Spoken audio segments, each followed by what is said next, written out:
Good evening, everyone. Welcome back to another live stream. Thank you so much for tuning in for another show.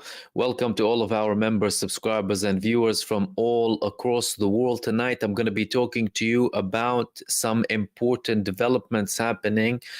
Well, firstly in South Lebanon, but then across the region too, when it comes to Iran, the potential response statements that we're hearing from Western media, and a new clarification coming from the Iranian president himself, proving the analysis that we were speaking about just over a week ago about Iran's use of its pending response as leverage during the negotiations in an attempt to reach a ceasefire, and what all of these things mean. But we're going to start off with Gaza. In Gaza, people are still suffering. That's not something that should be a normal thing, and that's not something that people can pass by. People are still living under severe conditions after 1 year of this genocide and barbarism committed by the genocide state and supported by the United States administration and its proxies across the world. And now they're saying that we want to stay in Gaza. We're having more reports from Israeli sources saying that no, we want to stay in Gaza. Well, they have people, of course, some of those from the squatting establishment saying that, well, it's ours. Gaza's part of the Jewish state, and now we have confirmation coming from officials that no, we're going to remain in Gaza after the war. However, we had an elaboration and a comment on that coming from a senior Hamas figure. His name is Osama Hamdan, saying that this is part of Israel's psychological warfare. I mean, the level of resilience that these people have is beyond comprehension. Israel's been committing a genocide and all of these atrocities for the past year, but the people inside of Gaza and the leadership of Hamas and the other movements in Gaza, they still know the tricks that are coming from Israel, and they're not falling for it. And we had another elaboration when it comes to the ceasefire talks from Hamas, saying that it's basically nothing. Nothing is happening when it comes to the ceasefire. All that they've heard was this proposal of a quiet period for a few days, and in return, they would release some of the Israelis held in Gaza. So nothing is progressing or appears to be progressing on that front. There are more indications that we're about to reach some sort of a ceasefire in Lebanon, but again, that's coming from Israel. And we had many periods where we had talks coming from Israel saying that we are about to reach a ceasefire, and then nothing happened. And now the latest reports coming from Israel saying that it's just around the corner. It's 2 weeks, 2 weeks away, because this is a very harsh war. And talking about the harsh war, today Hizbullah, they released a new video of their new underground facility called Imad 5.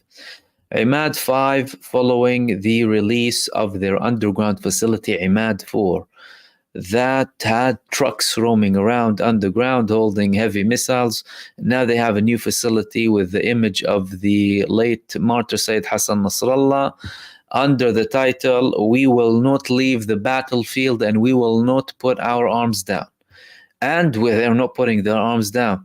They are not putting their arms down. Today we saw footage of Hizbullah. Well, firstly, the sirens are not stopping in the Geno state all across. Bang, bang, bang, 24/7.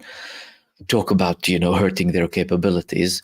And of course, the genocide forces want to portray an image of victory for their defeated followers. And they're going through certain villages in Lebanon in a limited period, and they're putting like an Israeli flag. And like I said before, the prices of the Israeli flag is them going back in coffins. And that's what's happening today. Hezbollah published a video where they took down Geno forces in a Lebanese village close to the borders. And of course, they're exploding these places, walking, a dozen or so. And one of them is trying to put an Israeli flag on the top of a house. Then Hezbollah had a direct missile attack, heat-guided missile, next to the group, taking down several to say the least. And again, no talks from Israel. I think it's a couple of days they'll say, oh, we have a couple of more casualties in Lebanon.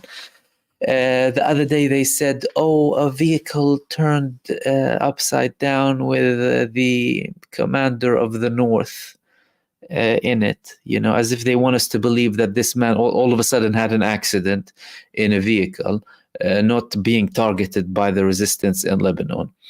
Similar to this Yossi Sariel guy, the head of the 8,200 unit. Has anyone seen him? I haven't seen him. Where is he? They said he resigned. Where did he go? We haven't seen a video of him. No ceremony saying goodbye to the man after his resignation, serving for several years, and usually have ceremonies. I haven't seen anything. But of course, the genocide will keep hiding its losses. Again, to undermine the effectiveness of the resistance against them that is coming from Lebanon. And we're seeing the effects. We're seeing the effects today. Israel started to withdraw from Al-Khiyam. Al-Khiyam is close to the occupied territories, inside of Lebanese territories, of course. And they're withdrawing. Well, where's all of the talk about we want to control Lebanon and we want to eliminate Hizbullah and they have to go back to the north and. Nothing. And they were forcing them to withdraw. How are they forcing them to withdraw? By fighting them, by standing up against them. Not by telling them, Israel, please withdraw, and not by talking to the United Nations and asking for people to condemn the actions of a criminal entity. So that means there is effectiveness still, increased resistance coming from Lebanon. It's forcing Israel to take certain actions and come up with statements that are contradictory to their objectives of the war. When you're saying, oh, we're about to reach a ceasefire in 2 weeks, well, you haven't accomplished anything. What have you accomplished? The only thing they've accomplished is destruction and killing people. That's what they usually do, But when it comes to the Lebanese resistance, they haven't been able to even touch their capabilities. They are still attacking the genocide on a daily basis, increasing their reach and targeting more of the occupiers in Lebanese territories, which leads us to the next thing that I wanted to talk to you about. We're having these talks about a ceasefire. We're monitoring them. And again, I always said, and I repeat, it's not about being pessimistic or optimistic, hopeful or not hopeful. It's observing what we're seeing in front of us, what is being published, and trying to analyze and understand what's happening to see where things are going or potentially going to. Now, when the Iranian country, when Iran had an attack, when Israel had an aggression against Iran just over a week ago, they were in a phase of absorbing the hit, and then we started to have certain statements coming from Iran, and these statements weren't necessarily harsh. We have the right to respond, and now we're having more harsher tones, and I'll get to that in a sec. But at the time, we said that Iran might be using their pending response as leverage when it comes to the negotiations. And now we have a confirmation of that. But that confirmation, the different thing about it is not excluding a response. It's just talking about the severity of the response. So we had this article coming following some statements being made by the Iranian President Masoud Pezeshkian, saying that if the Israeli entity commits any mistake against Iran, it will receive a harsh response. But the contents had more detail. President Masoud Pezeshkian said the leaders of the Israeli entity know that if they commit any mistake against Iran, they will have receive a harsh response. Meaning they're receiving a harsh response. They're going to receive one following the attack.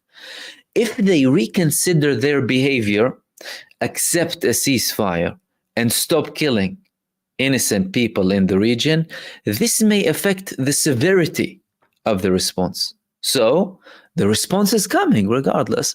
But, we might tone it down slightly.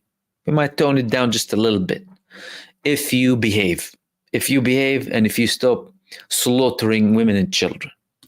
He continued, they continued, well, the Tasnim International News Agency reported that in a statement while chairing the cabinet meeting on Sunday, President Pezeshkian commemorated the National Day of Fighting Arrogance The national day, Iran has a national day of fighting arrogance. I think that's a national day that many countries should celebrate.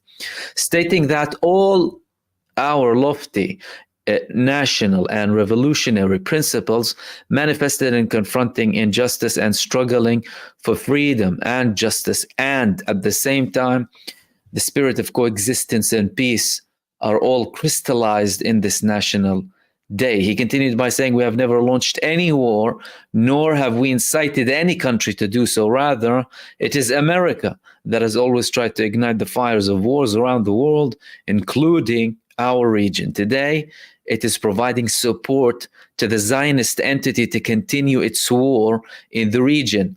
President Pezeshkian condemned the deceptive positions of America and the West in the face of the crisis they created in the region, saying, all regional countries have reached this conviction, and certainly the Islamic Republic of Iran seeks stability and peace, while the Zionist entity is working to escalate the crisis and the war in the region. Referring to the aggressive and criminal practices of the Zionist entity in order to expand the circle of war in the region, the president of the Islamic Republic stressed it was the Zionist entity that was seeking, through the assassination of Martyr Haniya in the first day of our government's work, to incite war. And despite our insistence of self-restraint, in accordance with the advice of some countries, and in the hope of establishing a ceasefire and ending the massacres against innocent women and children, it sought to intensify its crimes and expand the scope of its aggression and criminality to Lebanon. He also touched on the deceptive positions of America and European countries regarding the crisis they created in the region, asking if these countries were sincerely seeking to stop the war and bloodshed, then why do they use the veto to abort draft resolutions aimed at a ceasefire? According to Irna, Pezeshkian denounced the behavior of human rights advocates and their weak positions regarding the massacres that target tens of thousands of oppressed women and children in Gaza and Lebanon by the Zionist entity. He concluded by saying, we have never bombed the women and children of Palestine with bombs and missiles, nor have we deprived any people of water, food, or medicine, while those who committed all these crimes against humanity and shamelessly directing false accusations at Iran, claiming that they are forcing people to follow their desires, but it is a feeble attempt because the free people of the world have never and will never submit to injustice. So clearly, Iran is using its pending response as leverage when it comes to the ceasefire. Again, not to raise too many hopes, but clearly they are using that leverage to achieve a political goal. And that political goal, you try and achieve it by any way possible. Now, will Israel allow that to happen? Will Israel allow, and we'll talk about the level of response now because we have more elaboration, and the fact that we have the US aircraft carrier withdrawing, that they covered it up with the sending of the B-52 bombers in a sec. But will Israel accept that? I don't believe so. Israel is too arrogant to accept the fact that Iran imposed the ceasefire. Why? Because it would send a message to the world that it was Iran that was able to stop the war by armed force. Again, showing that Israel, again, only understands the language of force. For those who are, stupid enough, excuse me for the word, to still believe that they do not understand anything but the language of force. Israel and its supporters, its backers, only understand the language of force because that's the only language they deal with at a mass scale through mass terror and mass war crimes and mass wars across the world. Ever since the last 100 years, past century, really, that's all that they've been doing. Now, when it comes to the actual response, what do we have? We have a couple of details coming out about the potential, and we spoke about them, of retaliation coming from Iraq. Now, that's not something that can be ruled out. Why? Because the Israelis used the Iraqi airspace to bomb Iran. They did not even dare to come close to Iran. They're that coward. So Some projectiles reached, some landed, most of them were intercepted by the Iranian air defense systems, the Bavar 373 and other systems that they have, and that was very visible. Now, what are they going to attack with? What are they going to do exactly? Well, we had reports that this time they're going to be using more complex attack methods. And that report, again, it came from the Wall Street Journal, but they said that Iran is preparing a complex attack, and it's the Iranian army who will be participating this time. Usually the IRGC conducts the foreign attacks, but this time the Iranian army will be participating as well. Why? Because Israel targeted Iranian army bases. Look, they were that coward with their attack that they didn't even come to the IRGC, but they went ahead against the Iranian army. Of course, both of them are armies in Iran. But now what have they done? Well, they've said, okay, now we have the army as well. Not just the IRGC, the army as well. And they're going to be participating with what? A complex attack that will what? Include larger warheads. That's what's coming on the genocide entity. And we have these reports about the US bombers, the B-52s, coming to the region. Again, flexing muscles by the dying empire, the collapsing empire. They're trying to flex muscles. Like, you haven't intimidated anyone with anything. What do you think B-52 bombers will intimidate the region? These people put their lives on the line for their dignity and for their rights. Do you think B-52 bombers are going to intimidate them? But anyway, they published that to cover up the fact that they withdrew their last aircraft carrier in the region. So we had Eisenhower moving out of the region, or being kicked out, forced out, following attacks by Ansarullah in Yemen. And now we have another aircraft carrier, USS Abraham Lincoln, to leave the Middle East. So we had this report here in the Times of San Diego reporting about this, saying that they are leaving. They are leaving, and in the meantime, we won't have an aircraft carrier in the region, sending bombers and warships instead. Okay, so Abraham Lincoln is returning to San Diego, leaving the Middle East. Defense Secretary Lloyd Austin is sending additional bomber aircraft and Navy warships to the Middle East to bolster the U.S. presence in the region. The decision comes as an aircraft carrier and its warships are preparing to leave. According to a U.S. official, the USS Abraham Lincoln and 3 Navy destroyers and its strike group are scheduled to leave the Middle East by mid-month and return to their home port in San Diego. The Lincoln and 2 of its destroyers are now in the Gulf of Oman, and the 3rd destroyer is with 2 other warships in the Red Sea. Austin ordered several B-52 Stratofortress bomber aircraft, tanker aircraft, and Navy destroyers to deploy to the Middle East. According to the 4 U.S. defense officials who spoke on the condition of anonymity to discuss troop movements. They continue, it's a critical time as Israel's war with Hamas in Gaza and Hizbullah in Lebanon rage in spite of the official press for a ceasefire. The U.S. has repeatedly said it will defend Israel and continue to protect American allied presence in the region, including from Yemen-based Houthi attacks against ships in the Red Sea. Okay. You're sending B-52 instead of the USS Lincoln. What's bigger in terms of intimidation and in terms of capabilities? The destroyer, not the B-52 bomber.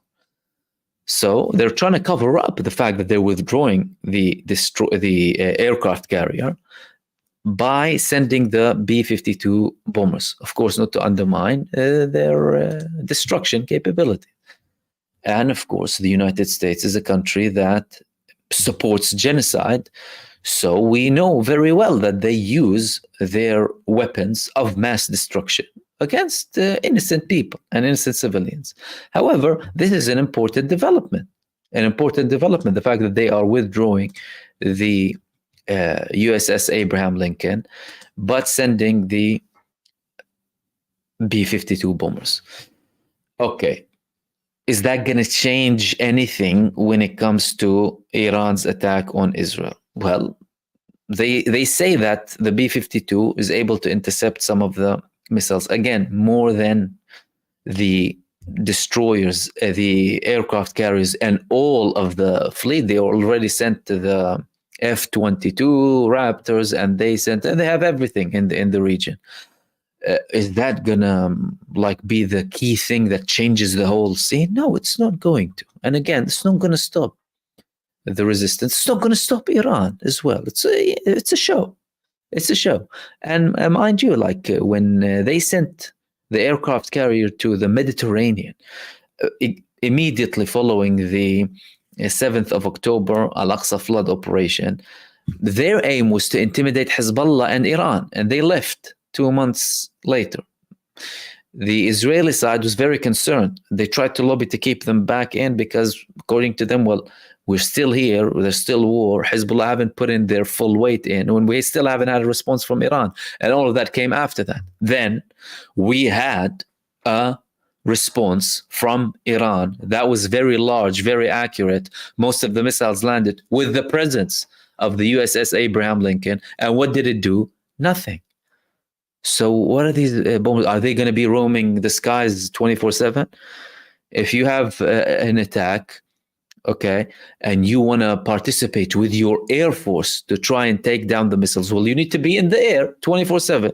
So either you will have prior knowledge or have very, very short notice, in which case you're not going to be able to do much with them anyway, if that's saying if they have capabilities.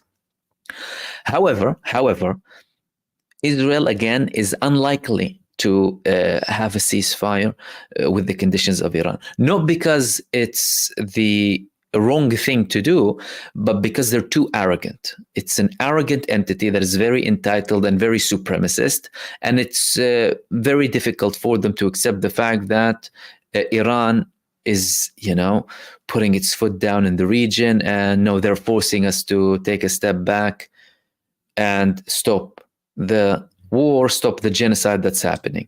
So what will most likely happen? Well, we have preparations. Today, we had multiple reports coming from Israel saying that they are now are at very high levels of alertness and readiness to an Iranian attack, meaning it's almost like the 0 hour time just before Iran attacked. Meaning, well, we might have something tonight. Who knows? We might see an Iranian attack very soon on Israel. And Iran doesn't consider, they don't consider the U.S. elections and all of that. And even with the statements of the Iranian President Masoud Pezeshkian saying that if they, don't improve their behavior, it's not as if he's trusting them to improve their behavior. That's also sending a message to show everything that's happening. And again, Iran will do everything on its conditions in the time that's suitable for them. But clearly, from the tones that we're having and that we spoke about yesterday and that are coming out every single day from Iran, that response is coming. And Israel is preparing for it to come at any given moment, indicating an increased escalation following that.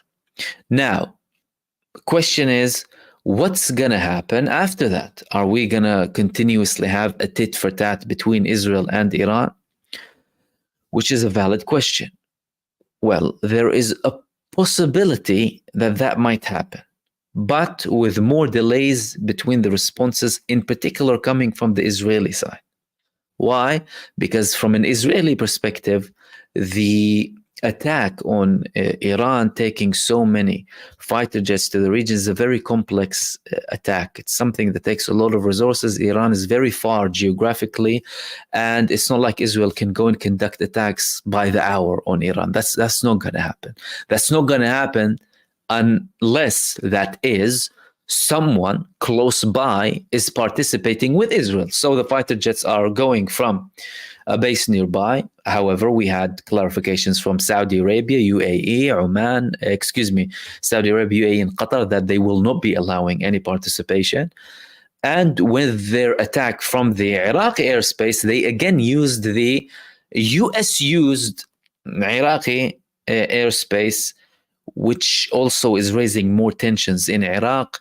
And we have more talks about just kick off the remaining empire forces from Iraq, the remaining 5 or 6,000.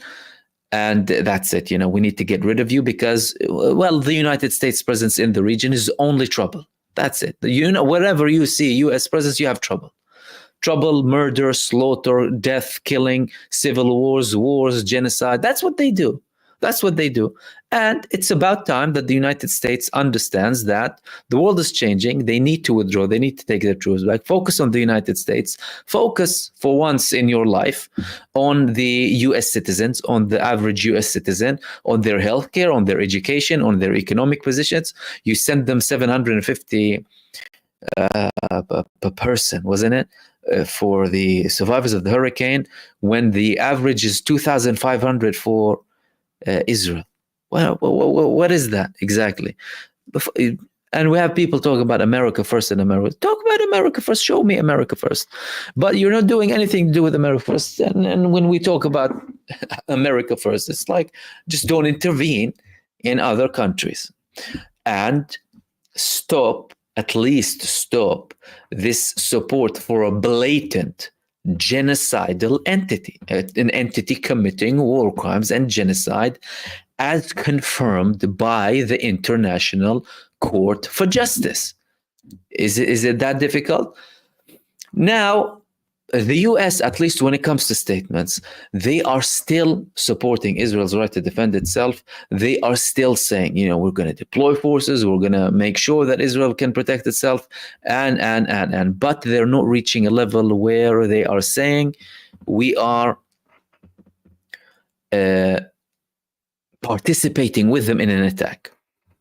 There's assistance, there's this and there's that, but the United States is not directly going to attack Iran because this attack has different implications, and then we're going to be talking about potentially other superpower involvement, especially when it comes to Russia and China. Russia's already on the way for a defense pact with Iran, and China's the biggest consumer of Chinese oil.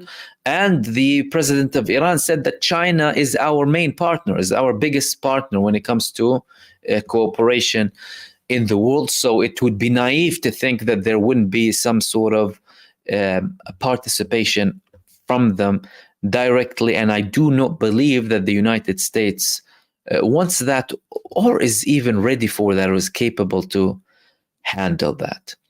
And these were the main things that I want to share with you in this live stream. And again, thank you so much, everyone, for tuning in for another show. And again, welcome everyone for another live stream. And before I begin, Kev75, Mind Expanding, Sardar Marunsi, Not So Bright, HK, and Infinite Content. Thank you for your participation. Kev75 saying, what is the shortest book in history? The Israeli Book of War Heroes. That's less than a word. And Mind Expanding saying, thank you, Mahmoud, for all that you're doing, brother. Do you think we are heading into an inevitable D-Day event where Lebanon is the doorway? Salam. Thank you for that. I think that from the pattern that we're seeing, and the best way to try and anticipate or understand where things are going is to understand where we are and where we have been and who is still running the show. We still have a genostate. We still have the United States empire. We still have US proxies in Europe supporting the genocide entity. And they are still run by the same narcissistic psychopath who has, you know, illusions of grandeur. Like Benjamin Netanyahu is insane, is mental. And he has a cult following. He has opposition, but he has a cult following. And that's a big problem. He's still there. He's still in power. He still has weapons, and he's still supported by weapons. So what does that tell you? Well, he's still there. right? You know, the Western mainstream media always likes to focus on certain leaders. You know, they talk to you about Kim Jong-un, even like, oh, this madman with weapons of mass, weapons of mass destruction. You have a madman, you're supporting him, a supremacist, a neo-colonialist who kills women and children, who starves them to death.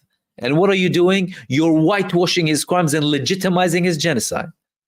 What a shameful position to be in. So he's still there, and he's still supported by the genocide cartel. Mind you, that support has lots of problems, has lots of cracks. It's not indefinite, and it's not from everyone. And Israel tarnished relations with lifelong allies. More talks about arms exports, bans, more talks about cutting ties, more frictions, this mass spy operation against leaders in Italy now coming up.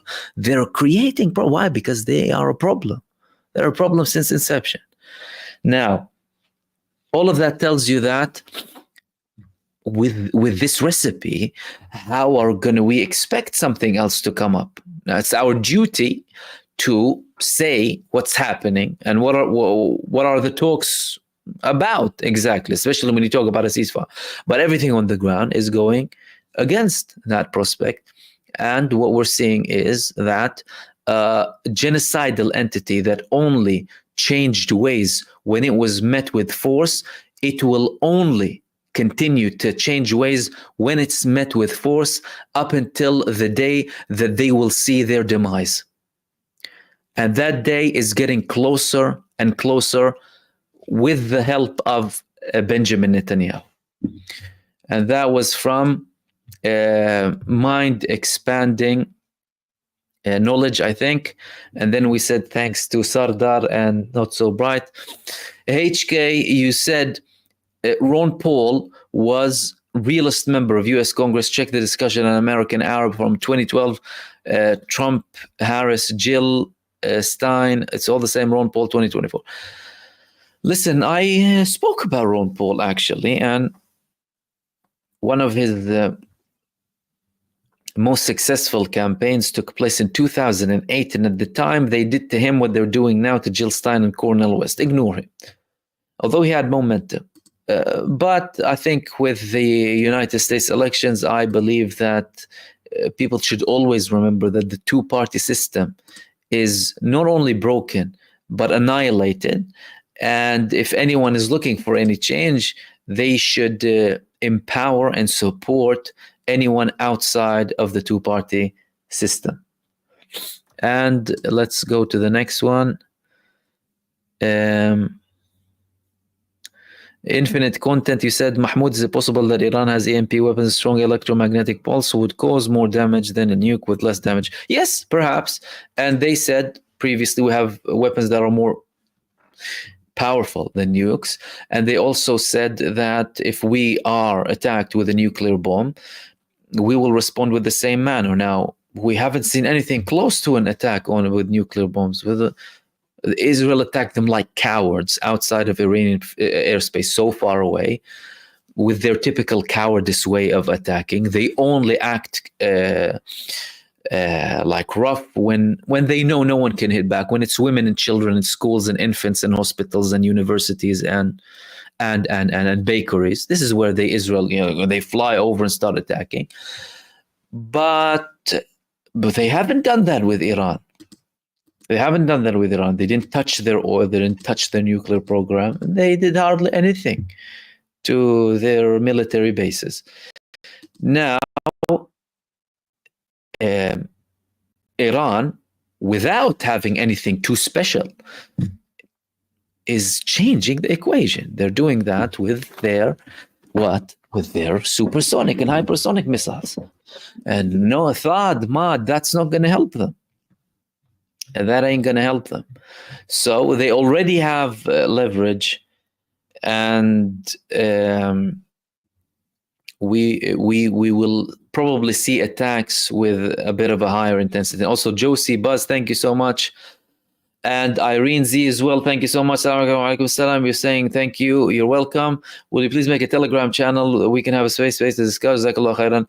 And you, thank you. We will consider that having something to do with the channel. I think some of the members have a Discord channel, which is an unofficial channel on Discord that was made by my supporters. So I think you can find links, and I think some of them can post comments here. But I'll definitely take that into consideration. Thank you so much for that. That was from Irene Z, and also Arafat. Thank you so much for your super much appreciated. Now, TMZBGD. I heard Iran moved munitions to countries closer to Israel. What do you think the response will be? I think they don't need to move munitions closer to Israel because they are very effective in attacking Israel from Iran. We saw the missiles being launched from Iran, and we saw them landing on the genocide bases. So they don't necessarily need to move unless they are planning for an operation that is different than what we've seen before. And when we say that, then it means it's something to do with ground operation, what have you. I think we're a little bit far away from that at the moment. Direct Iranian land attack on Israel, that's not necessarily something that is neither required nor is likely to happen soon. But the fact that we had some statements indicating that Iran might be conducting an attack or part of the attack from Iraqi territories, that might be something correct. Why? Because the Iraqi airspace was used. However, again, if you want to base that on previous attacks, when their consulate in Syria was attacked, they did not conduct an attack from Syria. They conducted it from Iran. And I hope that clarifies. Let's go to your next question. Marvin, you're saying, do you hear about the Hizbullah commander being kidnapped by the IDF special unit? Yes, there was a kidnapping operation by Israel in an area in northern Lebanon of someone from the Hizbullah movement who is in charge or has a role in the naval force of Hezbollah, and Israel indeed kidnapped him to Israel, and they also kidnapped someone who they claim to be a member of or related to the IRGC in Syria, which indicates that they have, of course, capabilities to conduct special operations to kidnap certain people. Again, how likely will that be in terms of affecting the operations or something that might have to be carried out at some point? I'm not entirely sure. Listen, Israel already had a large infiltration when it comes to Hezbollah. They killed the Secretary General and top figures in Hezbollah. Did that stop the resistance? No, it increased the resistance. It almost five-folded the resistance by what we're seeing now. Now Hezbollah are targeting every single part from upmost north to almost central Israel every single day, as if it's nothing. And they don't have an answer. The genocide state, they do not have an answer. So they can kidnap people and not kidnap people. And again, I'm not sure how effective that will be. Lydia, Mahmoud, as the IOF are very desperate, do you think the US will put boots on ground to help implement the Greater Israel Plan? If Israel, this is my straightforward answer, if Israel is struggling to get Israelis to serve in their genocide army, how are they going to be successful in getting soldiers from the United States or other countries to go and fight for a country committing a genocide against infants, an infanticide, and a mass-scale terror campaign, when the son of Netanyahu is bathing in Miami? And you have more and more criticism from veterans in the United States, from people within the army, from people resigning from the army, including Jewish people. We had Aaron Bushnell setting himself alight, taking away his life in protest against his genocidal country, supporting a genocide entity. It's not that easy. Listen, they can try and spew as much venom and propaganda and garbage as much as they like on mainstream media. It's not easy. And we're seeing cracks. So better now than later on, everyone cut ties with this genocidal entity once and for all. Stop supporting them, withdraw all legitimacy, boycott, divestment, sanctions, and if needs be, not if needs be, it's very necessary to take military action against a genocide regime, but they're not. But at least you in the West, countries of the West, still supporting this genocide state. Stop your support and be for once in your life on the right side of history, and get rid of your colonial past of enslavement and mass scale terror and colonization, right? So unless there's someone wise enough to comprehend that in the US sphere of influence, then we're going to continue to see things escalating up until we reach a bigger war that will threaten humanity. So we hope there's some people who have an ounce of logic, something functioning up there when it comes to the United States administration and the countries that are supporting the genocide entity.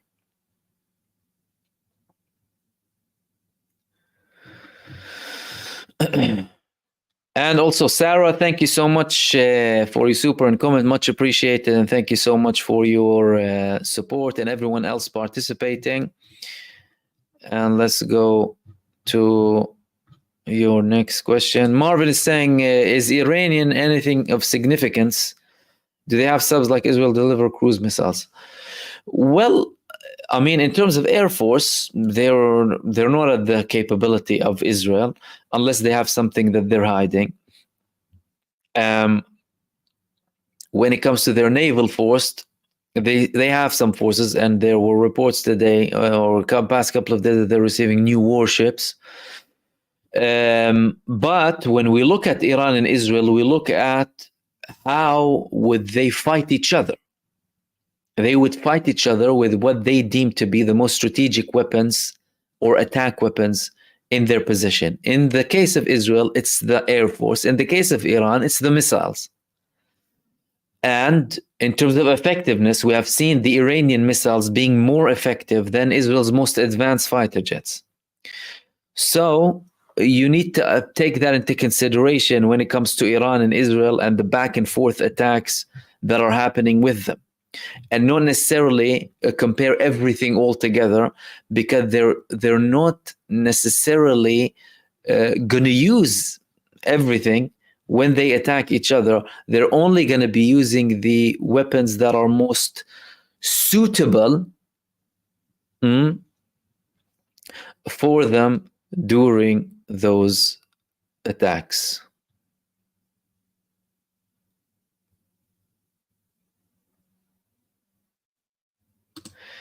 Chris Divismus, thank you, Mahmoud, for your daily analogy. You're welcome. US election aside, what would be the tipping point for the US? An IOF defeated and occupied, if that were possible? Well, I honestly believe that the United States administration has a preparation for the day after Israel.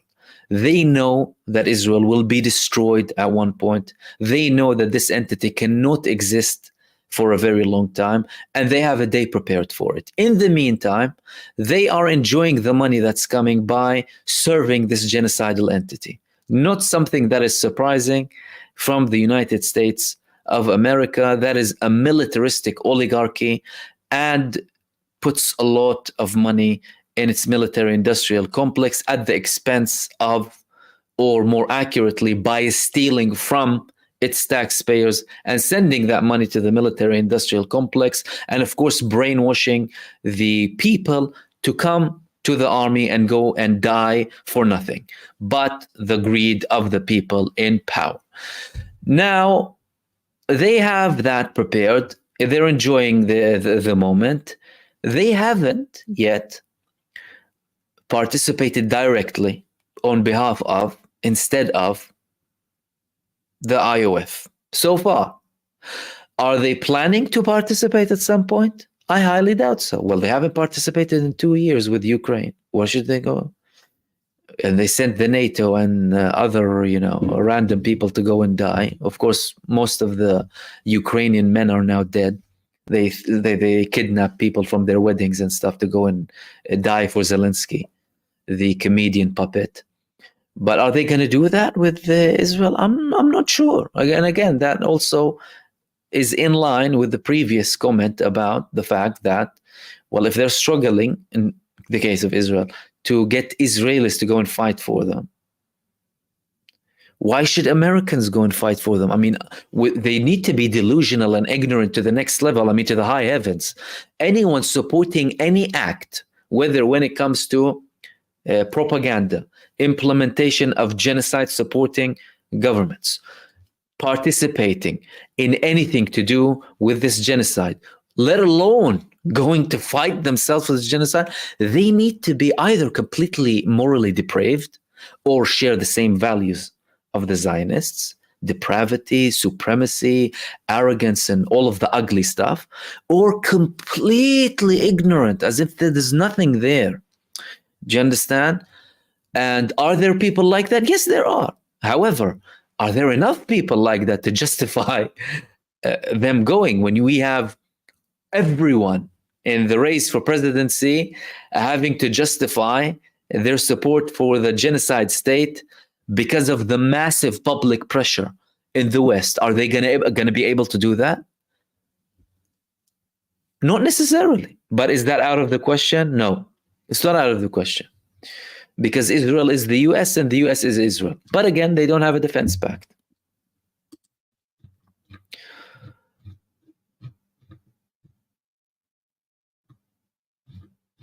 And let's go to your next question.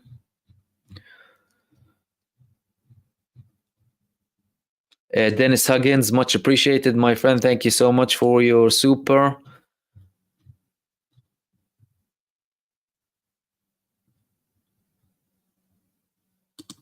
Sam's, Brother Mahmoud, is there any correlation between U.S. Embassy in 43 acres of land in Lebanon and its colonization plan in the Middle East? United States embassies are spy hubs, corruption operation hubs, civil war hubs, and genocide supporting hubs. They're there to cause problems. I'm surprised that there aren't people like protesting. Well, we had a couple of protests before in Lebanon against the U.S. embassy, but this is an embassy that is outright calling for a civil war.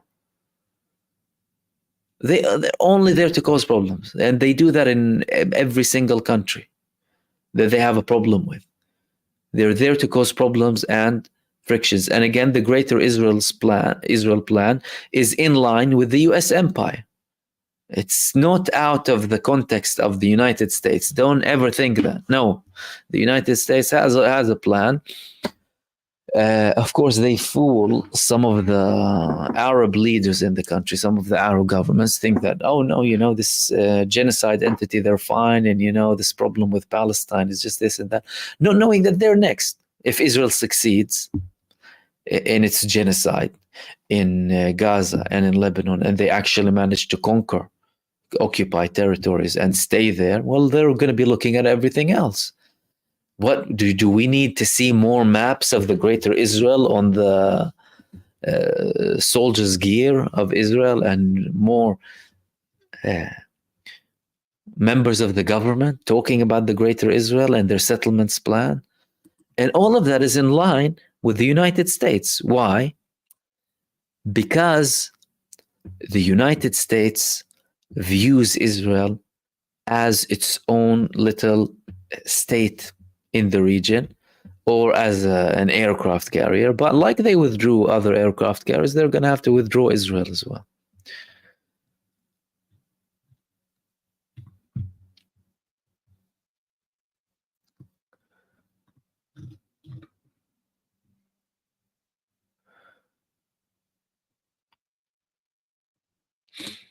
Perceived reality. Hi, Mahmoud. Do you think Operation True Promise 3 will be a calculated response? Clear eyes see accurately, the quiet minds think calmly, the steady hands strike decisively. Totally. I totally think that. Because Iran wasn't taken away by the emotions. They never act in an emotional manner. Although many of them would want to kind of have a direct response, but they don't act like Israel. No, it's Israel that acts. It's their genocide forces that act in an irrational, a hate-filled, emotional manner. And that explains all of their destruction immediately on Gaza, killing 50 Israelis in the process in the first month only. That's apart from a part of the massacres that Israel committed on the 7th of October against its own people through this emotional, panicky response. They're incompetent. They are really incompetent. Whereas Iran, they're calculated.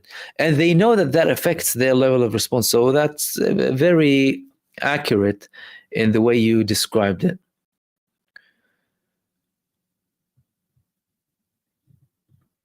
Coolers. We hear a lot about Israel not allowing first responders from helping the injured and dead in Lebanon. How is that possible if they are getting control of these locations? Well, they're having a repeat of Gaza because they want the people to die. They want innocent people to die. So they target them directly, and then they target the lifeline, they target the hospitals, they target the roads that can move them from one place to another safely, they target the rescue services. That's what they're about. So you talk about a different level of depravity when it comes to them. So it's not surprising that they're doing it in Lebanon because they are targeting the people. So no one can now say that Israel is targeting Hizbullah in Lebanon or only Hizbullah. That's not the case from a very long time ago, like it wasn't the case when it comes to Gaza and them targeting Hamas. As a matter of fact, if they take out all of the Palestinian population over the ground, they'll keep Hamas in Gaza. And they're repeating the same thing in Lebanon. And again, you're not hearing that plastered on mainstream media. Gullyberg, Mahmoud, what will the US do if Iran and the resistance destroy the Geno entity? They will have a plan for the day after, and that plan will be malicious and problematic. So for everyone preparing for the destruction of Israel as an apartheid entity, prepare for US administration maliciousness and attempts to do something evil in that place. Don't think the US will leave things alone very quickly. No, they might still have malicious attempts to cause destruction and instability. Because what is Israel doing there? They are causing a destruction and instability, preventing unity, preventing connection between Africa and Asia, preventing the people of the region of the Levant and West Asia and North Africa from having independence, from having equal human rights. Why? Because they don't view them as anything. The United States administration views everything from an economic and greedy perspective, including their own population. So they will have a plan that people need to be wary of, but there is a plan. Unless, you know, and we hope that that happens, there is someone rational in the United States administration who will say, no, listen, we need to stop this, you know. No one's going to threaten us. I mean, we're the US. If we're going to withdraw and stop supporting criminals across the world, it's not like someone's going to go after us. It's just that we are going to stop bullying the world and viewing human beings as commodity or objects that can be toyed with and wiped off the map whenever is fit for our empire. Stop that, you know? And I'm sure there are some people somewhere, because although we have many people in the mainstream who will be talking and pushing for the narrative of more hate and more division and more wars and more destruction, you'll definitely have some sort of people with an ounce of logic. The question is, how influential are they, or will they be, unless there's actually no hope whatsoever, again, which will be something that is devastating, not only for the region of West Asia, not only for the Palestinian people or the Lebanese or the people in that region, but also globally.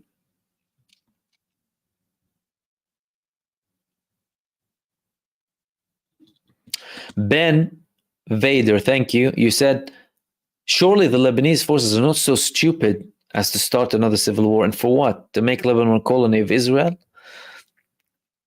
From a logical perspective, what you're saying is right. But from actual facts, there are people who are delusional in Lebanon.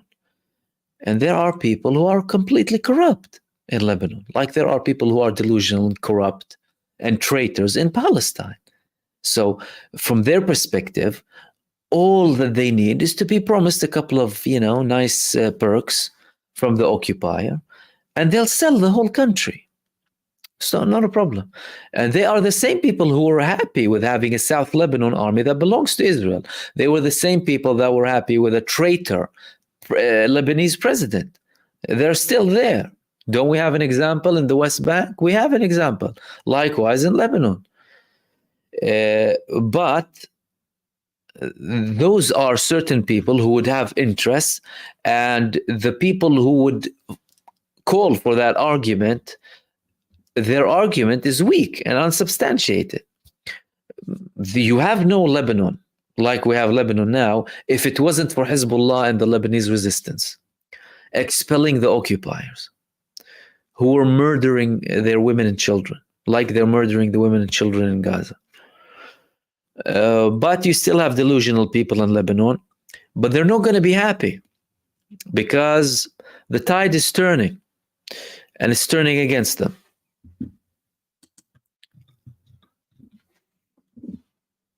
Okay, let's take one last question.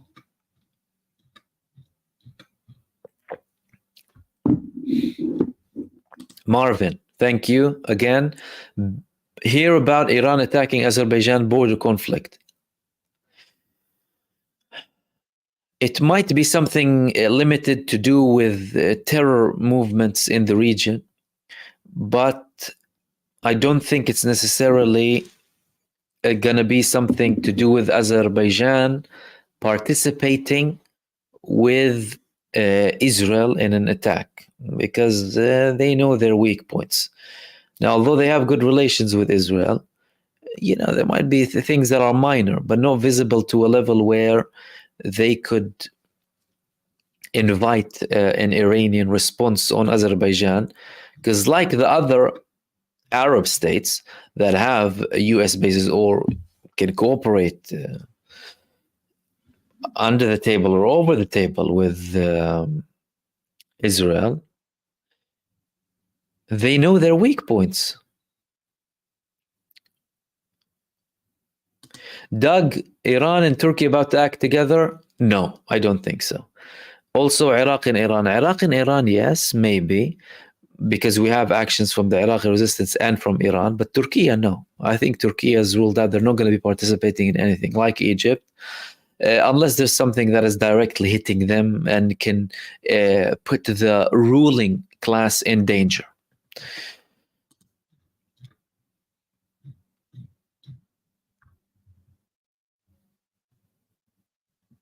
Blue Zola. Hello, Mahmoud. When Iran strikes back, do you think they will hit the Netzarim corridor? It would be a little bit risky because it's in the center of Gaza, and you can't really ensure, or I'm not sure how exactly how many people live surrounding that area. It would be a little bit risky, but again, they might.